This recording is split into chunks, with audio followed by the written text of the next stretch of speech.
What's up, beautiful people? It's yours truly, 876 by birth, and welcome to another Driving Through Jamaica.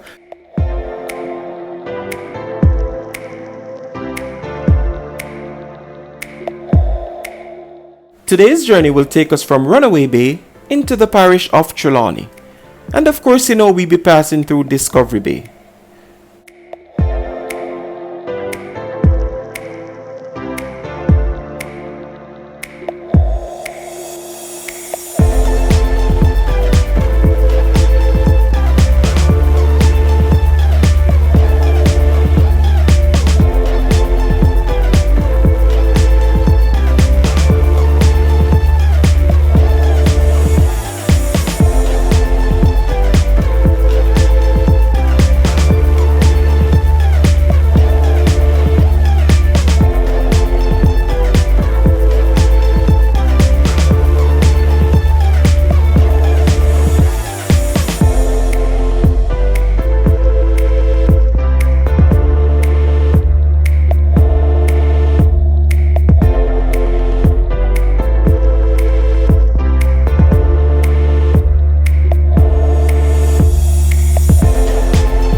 Quick little history tip.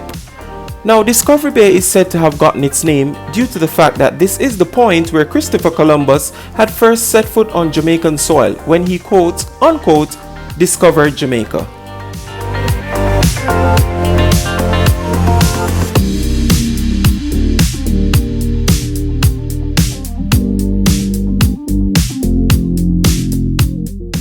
I want to send shout out to everyone who's watching this video right now. And special shout outs to you if you're watching from the US, Canada, Germany, the UK. I'm happy that I'm able to show you what Jamaica looks like in 2021, at least from the roadways. And if you're there up on the ground and I watch, big up your damn self, you hear that? Guys, remember, leave a comment in the comment section. Let me know what you think about the videos, alright?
Hey guys, if you've made it this far in the video, I just want to say thank you for watching and I really appreciate you, okay? By the way, before you go, leave a comment in the comment section. If it's even to say hi or hello, no need to be shy, alright? Talk to me in the comment section, guys. I will respond to you, alright? And until our next video, stay safe.